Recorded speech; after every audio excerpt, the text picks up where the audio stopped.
Hey all, it's Laura here, author of Seeking the Still, the champion for your restless soul. And the mini message today is coming to you live from Stone Ledge Antiques. So you can see all of these fun items that I have around me. Stone Ledge Antiques is an awesome shop in Augusta, Missouri. And I'm friends with the owner, and I help her with website design. So we just launched a brand new website for the antique shop, and I was out here and I thought, it's the perfect time to stop in and catch up with you guys. And when I'm at an antique store, and I love them, so I shop frequently, I'm always reminded of how amazing it is that all of these old things that have a history can take on new lives in different ways, you know? So old things like old tools and levels and shovels and things that used to be used in work are now used as decor or as a fun little accent item in your home. And that's why I love old things. And today I wanted to talk to you about how God makes us new as well. Scripture says that he makes all things new. And if you're like me, there are things in your past that you regret.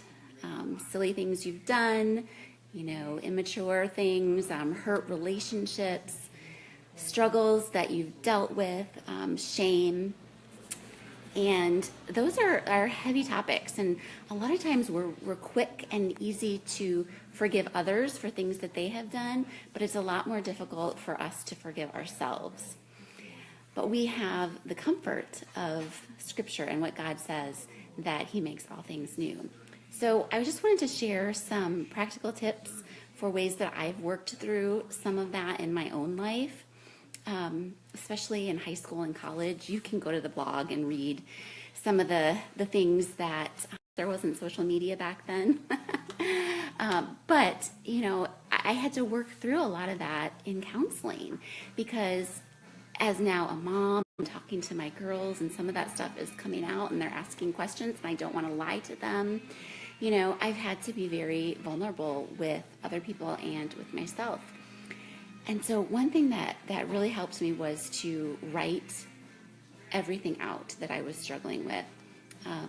The stories, the people that I had hurt, the ways that I had hurt myself, the consequences that those things had had in my life. And in 12-step programs, they call that making amends. And literally you sit down and you write and you ask forgiveness. And I did that as part of a 12-step program for recovering from anxiety. It's called Celebrate Recovery.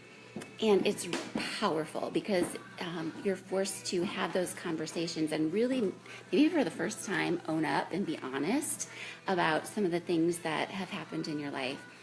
And aside from, you know, having those conversations, it's powerful because as believers, we know that our past is completely forgiven, that through Jesus' life and death and resurrection, all of that is wiped clean. And so really our past does not exist in Jesus' eyes, but we are messy miracles, right?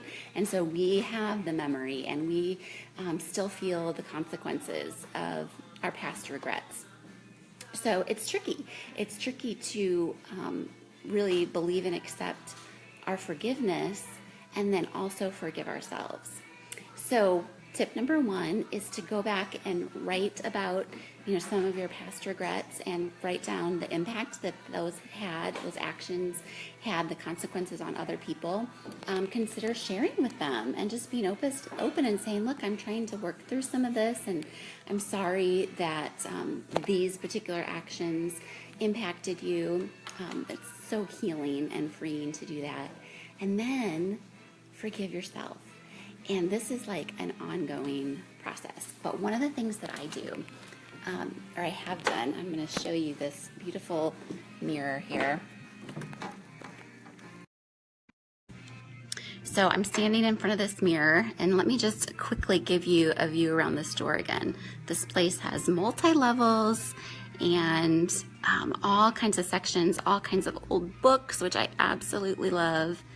absolutely love. But there's some really cool mirrors, and sometimes it's helpful for me to stand in front of my mirror. And this is gonna sound weird, and it feels weird the first couple times you do it, but after that, it's actually very therapeutic. But I stand in front of my mirror and I will say to myself, Laura, and I'll remind myself, you are forgiven. Jesus has wiped away those sins. Your past is no longer in his memory. It has been wiped clean. And I will literally say to myself, Laura, I forgive you. And I will tell myself that I forgive myself, which seems a little bit weird, but there's something powerful about staring at your own reflection in the mirror and talking to yourself. Number one, you're hearing your voice in your ears instead of just in your head.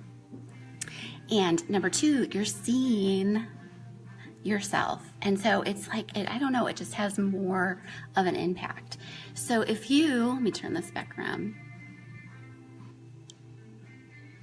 So today, if you are struggling with past regrets, shame about things that you have done or did not do that you wish you had, you can use some of these strategies in your life, and it really does work.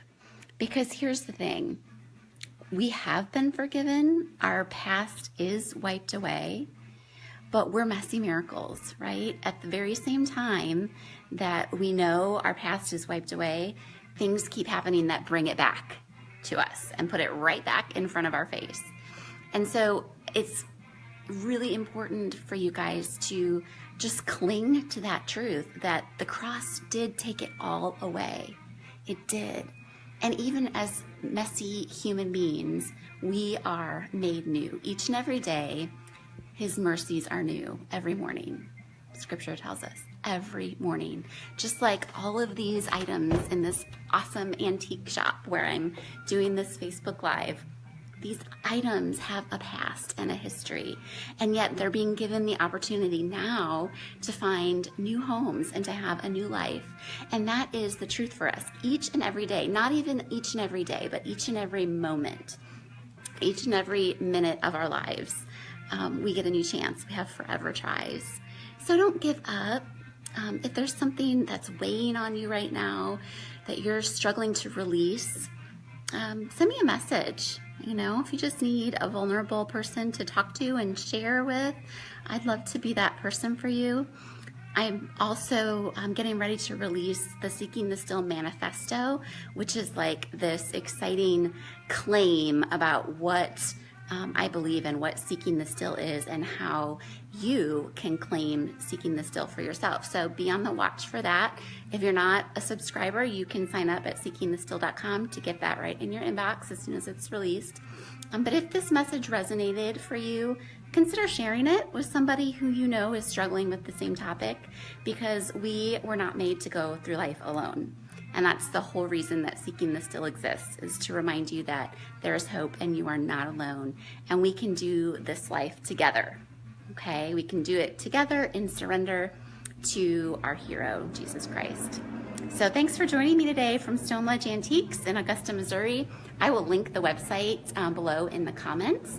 If there are any other places this summer that would be fun for me to do Facebook Lives from, let me know, because I thought that'd be kind of fun this summer to just kind of travel around the area and do different topics in different places. So if you have suggestions for some nice, fun, indoor, maybe for the summer places, jot those down, and also topics. If there are topics that you'd like to see me address in these mini messages, I'd love to hear your feedback about that. So take care, have an amazing day, and